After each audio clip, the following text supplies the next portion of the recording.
Assalamualaikum warahmatullahi wabarakatuh. Di sini Hakim dan ini adalah pengujian hipotesis.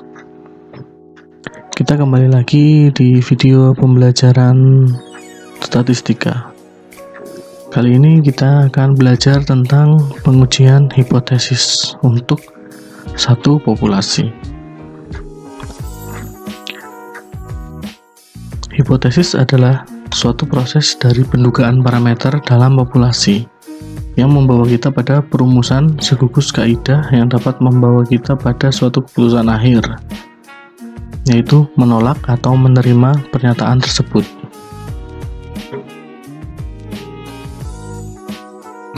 Contohnya, seorang peneliti masalah kedokteran diminta untuk memutuskan berdasarkan bukti-bukti hasil percobaan apakah suatu vaksin baru lebih baik daripada yang sekarang beredar di pasaran.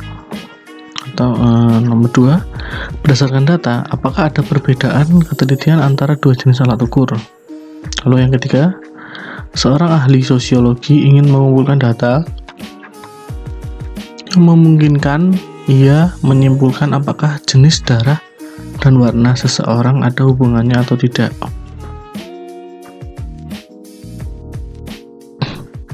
Pengertian dari hipotesis statistika adalah suatu proses untuk menentukan apakah dugaan tentang nilai parameter atau karakteristik populasi didukung kuat oleh data sampel atau tidak.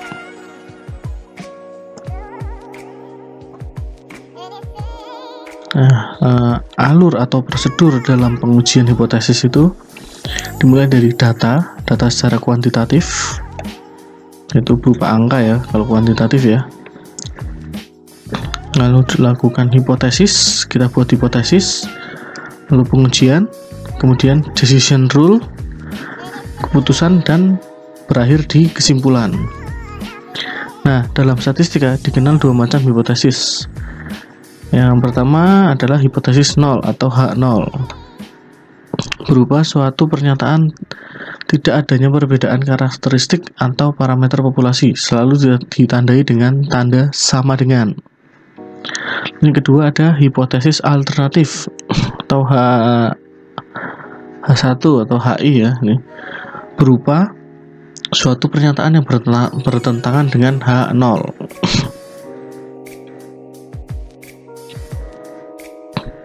Ingat, yang diuji dalam hipotesis adalah parameter.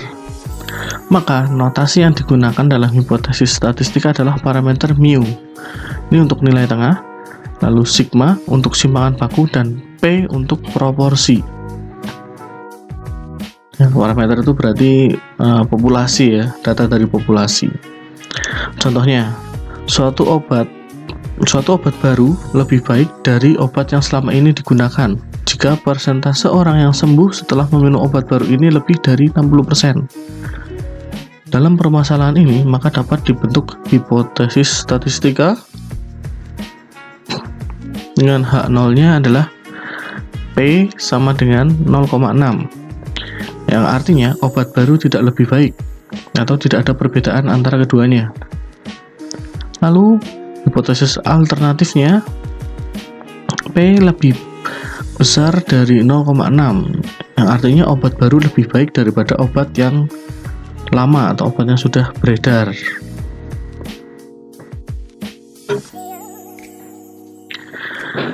Terdapat dua tipe hipotesis. Yang pertama adalah hipotesis satu arah atau hipotesis satu sisi. Jika hipotesis alternatif menunjukkan tanda lebih dari atau kurang dari, ini namanya hipotesis. Hal ini dikarenakan si peneliti atau si perancang hipotesis menginginkan suatu perubahan satu arah. Misalnya, apakah meningkat, apakah terjadi penurunan, dan sebagainya. Contoh, sebuah perusahaan rokok menyatakan bahwa kadar nikotin rata-rata rokok yang diproduksinya tidak melebihi 2,5 mg. Tidak melebihi berarti kurang dari, berarti satu arah saja, yaitu H1-nya mu kurang dari 2,5.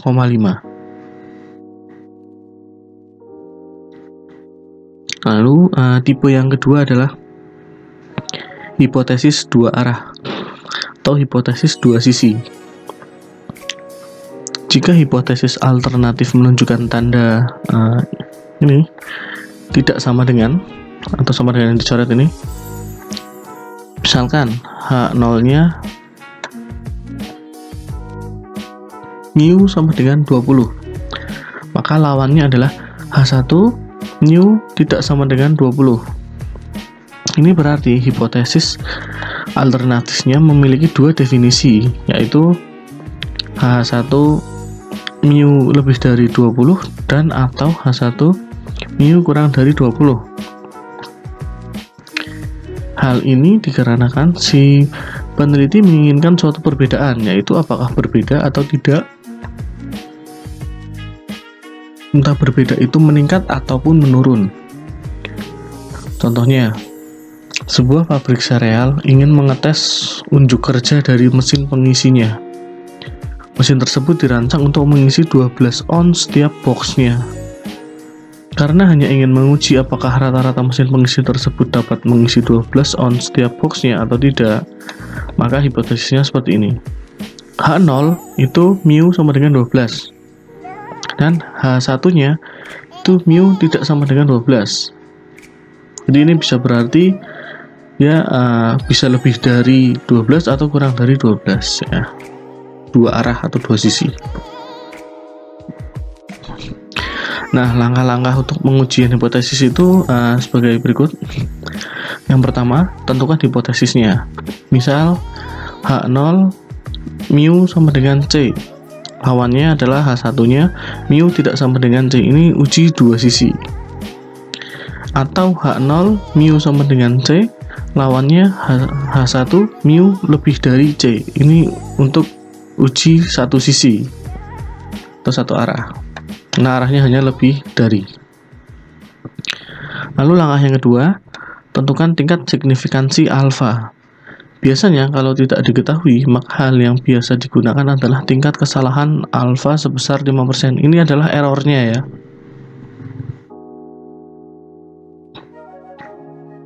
Lalu langkah yang ketiga adalah statistik uji. Yang keempat, daerah kritik. H0 diterima bila dan H0 ditolak bila. Ini persyaratannya ya. Lalu langkah kelima adalah keputusan. Keputusannya H0-nya diterima atau ditolak. Lalu keenam, kesimpulan.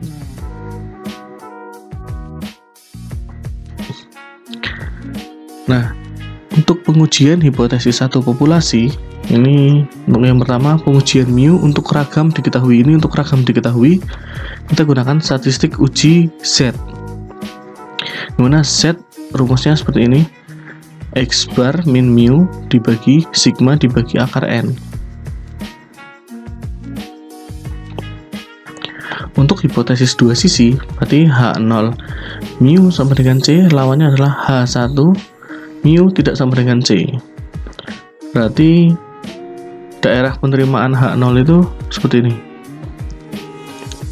Min Z alfa per 2 kurang dari Z kurang dari Z alfa per 2. Berarti di sini daerah penerimaan H0 itu di sini, di tengah. Lalu untuk daerah penolakan H0-nya itu berarti Z-nya lebih dari Z alfa per 2 atau Z-nya kurang dari min Z alfa per 2. Berarti ini Z-nya lebih dari Z alfa per 2 dan Z-nya kurang dari min Z alfa per 2. Ini adalah daerah penolakan dari H0 ya. Ini lihat kurvanya.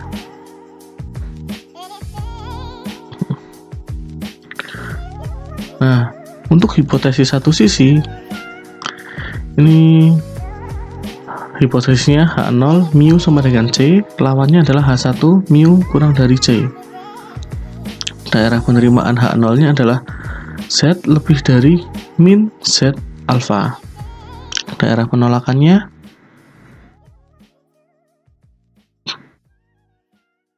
Z kurang dari min Z alfa. Jadi ini daerah penerimaannya, lalu ini daerah penolakannya, kurang dari min Z alfa. Itu juga untuk jika mu lebih dari C, maka daerah penerimaannya adalah Z kurang dari Z alfa, dan daerah penolakannya Z lebih dari Z alfa. Ini Z alfanya di sini. Ini daerah penolakan, ini daerah penerimaan H0. Lalu selanjutnya untuk pengujian mu untuk ragam tidak diketahui. Kalau sebelumnya kan untuk ragam yang diketahui, kalau ini untuk ragam tidak diketahui, maka menggunakan statistik uji T. Rumusnya T sama dengan X bar min mu dibagi S dibagi akar N, dibandingkan dengan T alfa per 2 untuk dua sisi dan T alfa untuk satu sisi dengan derajat bebas atau dp n-1. Metode daerah penerimaan maupun penolakannya untuk penolakan H0 sama dengan yang di atas atau yang sebelumnya ya, untuk yang ragam diketahui. Untuk lebih jelasnya kita ke contohnya. Sebuah perusahaan alat olahraga mengembangkan jenis batang pancing sintetik. Ingin menguji apakah alat pancing tersebut memiliki kekuatan dengan nilai tengah 8 kg.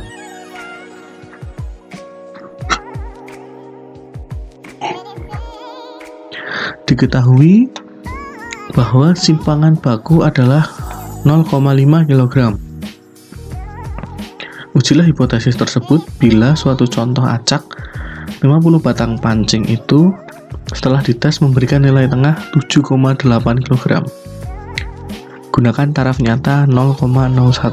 Ini alfanya ya. Maka jawabannya yang pertama kita bikin hipotesis dulu, dimana H0-nya adalah mu sama dengan 8. Maka lawannya adalah H1-nya itu mu tidak sama dengan 8. Maka ini adalah uji dua sisi.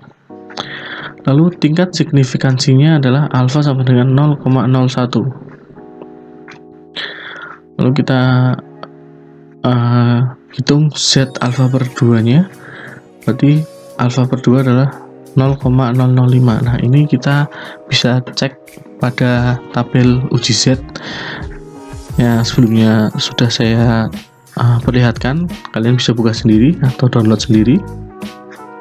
Nilainya adalah 2,575. Lalu kita hitung statistik ujinya, dimana rumusnya seperti yang sudah saya jelaskan.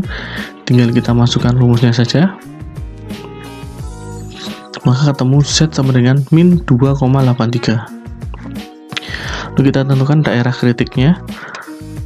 H0 diterima jika min Z alfa per 2 kurang dari Z kurang dari Z alfa per 2. Maka min 2,575 kurang dari Z kurang dari 2,575. H0 ditolak jika Z lebih dari Z alfa per 2 atau Z kurang dari min Z alfa per 2, yaitu Z lebih dari 2,575 atau Z kurang dari min 2,575. Nah, keputusannya adalah berdasarkan perhitungan Z-nya adalah min 2,83. Maka karena Z kurang dari min Z alfa per 2 ya, itu min 2,83 kurang dari min 2,575, maka H0-nya ditolak. Maka karena H0 ditolak, kita bisa membuat kesimpulan bahwa rata-rata kekuatan batang pancing tidak sama dengan 8 kg, tetapi kurang dari 8 kg. Seperti itu.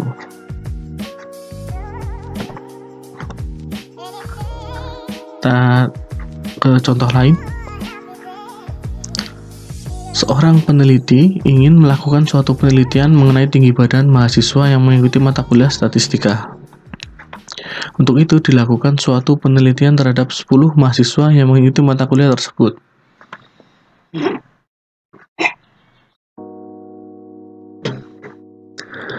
Nah, ini adalah tabel tinggi badan mahasiswa ya. Ada 10 mahasiswa. Nah, pertanyaannya adalah ujilah hipotesis yang A apakah tinggi badan mahasiswa tersebut adalah 155 cm? B. Apakah tinggi badan mahasiswa tersebut di atas 155 cm? C. Apakah tinggi badan mahasiswa tersebut di bawah 155 cm? Nah, penyelesaiannya adalah untuk yang A, jadi hipotesisnya adalah mu sama dengan 155, lawannya adalah H1, mu tidak sama dengan 155. Maka kita hitung dulu X barnya atau rata-ratanya adalah 163,40. Lalu standar deviasi atau simpangan bakunya adalah 10,69. Kita gunakan uji T. Temukan jawaban 2,48. Lalu kita melihat di tabel uji T, di mana alfa per 2-nya adalah 0,025. Maka jawabannya 2,265. Maka nilainya T lebih dari T 0,025 kali 9. Maka keputusannya adalah ditolak H0 nya, diterima H1 nya. Jadi kesimpulannya tinggi badan mahasiswanya tidak sama dengan 155. Lalu untuk yang B, H0 nya berarti mu sama dengan 155, lalu H1 nya mu lebih dari 155, dimana T alfa per 2 nya adalah 1,833. Perhitungan T nya dari soal yang A ya, sudah di 2,48 ya. Maka dapat disimpulkan T lebih besar dari T alfa per 2. Maka keputusannya ditolak H0, diterima H1, yaitu tinggi badan mahasiswa tersebut di atas 155 cm. Lalu yang C, H0 nya adalah mu sama dengan 155, mu H1 nya adalah mu kurang dari 155. Maka ini nilai min T alfa per 2 nya adalah min 1,833, dimana dapat disimpulkan T lebih besar dari min T alfa per 2. Keputusannya adalah diterima H0 karena H1 nya ditolak ya. Maka tinggi badan mahasiswa tersebut di bawah 155. Ini nilai alfanya. Karena di soal tidak diketahui, maka kita gunakan 5%, seperti yang sudah saya jelaskan di awal. Jika tidak diketahui, maka umumnya akan menggunakan 5%. Lalu untuk selanjutnya, pengujian untuk proporsi. Hipotesisnya adalah H0 nya P sama dengan C. Lawannya adalah H1, P lebih dari C. Ini untuk satu sisi berarti ya. Kita gunakan uji Z, statistik uji Z, dimana rumusnya adalah Z sama dengan X min NC dibagi akar NC kali 1 min C. Metode daerah penerimaan maupun penolakan H0 sama dengan pengujian hipotesis nilai tengah untuk ragam diketahui. Untuk yang tadi yang gambar grafik awal ya, metode penerimaan dan penolakannya sama saja. Lalu kita ke contohnya. Seorang pemborong menyatakan bahwa di 70% rumah-rumah yang baru dibangun di kota X dipasang suatu alat pemompa udara panas. Ingin diuji pernyataan tersebut di atas dengan dilakukan suatu penelitian. Diperoleh 15 rumah baru yang diambil secara acak. Terdapat 8 rumah yang menggunakan pompa udara panas. Gunakan taraf nyata 0,10. Ini adalah alfanya. Alfanya ini ya 0,10. Maka untuk mengerjakannya, tahap pertama tentukan dulu hipotesisnya, yaitu H0 P sama dengan 0,7 atau 70% itu 0,7, dan H1 nya P tidak sama dengan 0,7, yaitu untuk dua sisi. Nah, tingkat signifikansinya alfanya itu 0,01. maka kita hitung Z alfa per 2, yaitu 2,575. Lalu kita hitung statistik ujinya dan masukkan rumusnya, maka ketemu Z sama dengan min 1,41. Lalu kita tentukan daerah kritiknya.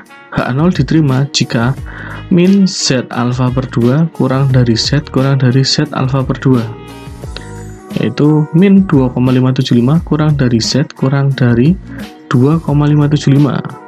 H0 ditolak jika Z lebih dari Z alfa per 2 atau Z kurang dari min Z alfa per 2, yaitu Z lebih dari 2,575 atau Z kurang dari min 2,575. Keputusannya adalah karena min Z alfa per 2 kurang dari Z alfa per 2, yaitu min 2,575 kurang dari min 1,41 kurang dari 2,575, maka H0 diterima. Oleh karena itu, dapat disimpulkan bahwa tidak ada alasan yang kuat untuk meragukan pernyataan pemborong di atas. Jadi H0-nya itu, hipotesis 0-nya itu kita terima.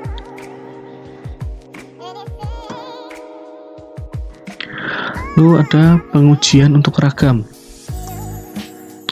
Hipotesisnya H0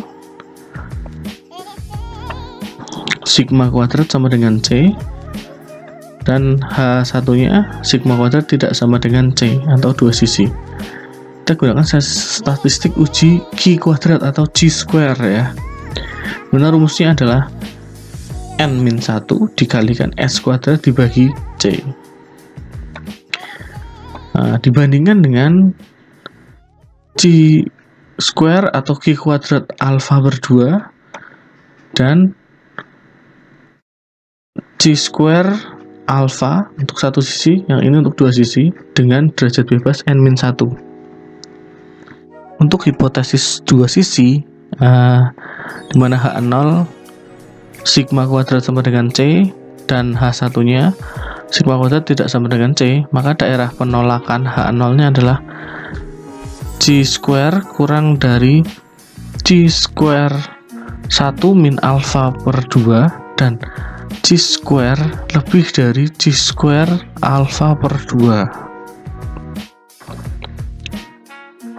Untuk hipotesis satu sisi, di mana H0 adalah sigma kuadrat sama dengan C dan H1-nya adalah sigma kuadrat kurang dari C, maka daerah penolakan H0-nya adalah G square kurang dari G square 1 min alfa. Untuk sebaliknya, jika H1-nya lebih dari C, sigma kuadrat lebih dari C, maka daerah penolakannya adalah G square lebih dari G square alfa.